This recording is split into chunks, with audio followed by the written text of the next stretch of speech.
गुरुग्राम जैसे मॉडर्न शहर में एक परिवार था जिसके पास सब कुछ था। पैसा, सक्सेस, एक टैलेंटेड बेटी। लेकिन 10 जुलाई 2025 की सुबह उस घर की दीवारों के पीछे कुछ ऐसा हुआ जिसने सबको हिला कर रख दिया। ये कहानी है 25 वर्षीय state level tennis player Radhika Yadav की। 10 जुलाई 2025। यादव परिवार में आज का दिन खास था। राधिका की मां मंजू का बर्थडे था।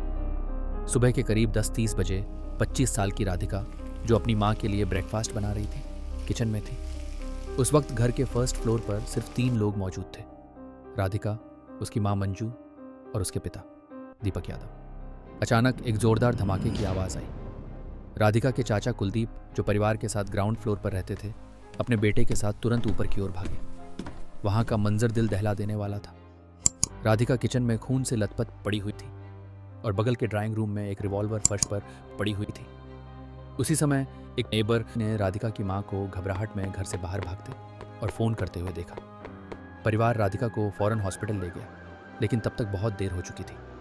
डॉक्टर्स ने उसे मृत घोषित कर दिया। राधिका एक स्टार एथलीट थी, एक उभरता हुआ सितारा जिसने 2023 के नेशनल गेम्स में हरियाणा को रिप्रेजेंट किया था।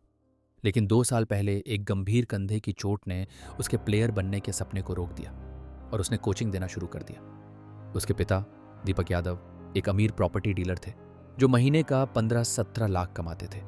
उन्होंने राधिका के करियर पर 2.5 करोड़ से ज्यादा खर्च किए थे और हमेशा उसके साथ टूर्नामेंट्स में जाते थे। बाहर से वह एक लविंग और सपोर्टिव पिता लगते थे, लेकिन घर के अंदर उनकी एक अलग ही शख्सियत थी। खुद उनकी पत्नी ने पुलिस को बताया कि वह शक्की और सनकी स्वभाव के थे। दोस्तों ने उनके गुस्सैल स्वभाव पर गौर किया था और हत्या से कुछ महीने पहले उनका व्यवहार और भी ऑब्सेसिव हो गया था। पुलिस ने दीपक यादव को मौके से ही अरेस्ट कर लिया। पूछताछ के दौरान उसने अपना गुनाह कबूल कर लिया। उसने मोटिव बताया कि उनके पैतृक गांव वजीराबाद के लोग उसे ताने मारते थे कि वह बेटी की कमाई पर जीता है।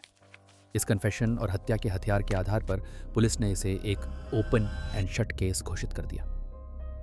लेकिन फिर पोस्टमार्टम रिपोर्ट सामने आई और उसने पुलिस की पूरी थ्योरी पर सवालिया निशान लगा दिया।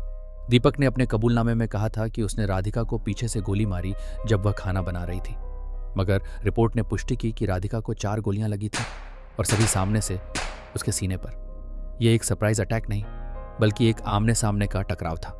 अगर कन्फेशन का सबसे महत्वपूर्ण हिस्सा ही गलत था, तो क्या मोटिव भी मनगढ़ंत था? राधिका की दोस्त हिमांशिका ने सोशल मीडिया पर एक अलग ही सच्चाई का खुलासा किया। उसने आरोप लगाया कि यह हत्या अचानक गुस्से में नहीं, बल्कि 3 दिनों की प्लानिंग के बाद की गई थी। उसने बताया कि राधिका अपने घर में घुटन महसूस करती थी। उसे अपने शॉर्ट्स पहनने, लड़कों से बात करने और अपनी जिंदगी अपनी शर्तों पर जीने के लिए शर्मिंदा किया जाता था। इस दावे को मजबूती राधिका के अपने व्हाट्सएप चैट्स से मिली। उसने एक कोच को लिखे मैसेज में खुलासा किया था कि वह घर पर काफ़ी रिस्ट्रिक्शंस में रह रही है और फंसी हुई महसूस करती है। वह दुबई या ऑस्ट्रेलिया जाकर एक इंडिपेंडेंट लाइफ शुरू करने की योजना बना रही थी। क्या राधिका का यही आज़ादी का सपना उसकी मौत की असली वजह बना? दीपक यादव का तानों का बहाना एक ढाल की तरह लगता है, जो अपनी सोच को छिपाने के लिए इस्तेमाल किया गया। सबूत एक अलग ही कहानी की ओर इशारा करते हैं। असली कॉन्फ्लिक्ट गांव के साथ नहीं, बल्कि उसके अपने घर के अंदर था। एक तरफ उसकी बेटी का अपनी पहचान बनाने का सपना था और दूसरी तरफ उसकी पितृसत्तात्मक सोच, जो एक औरत की आज़ादी को बर्दाश्त नहीं कर सकी। पुलिस ने केस को जल्दी बंद कर दिया, लेकिन राधिका की कहानी हमें एक सवाल पूछने पर मजबूर करती है।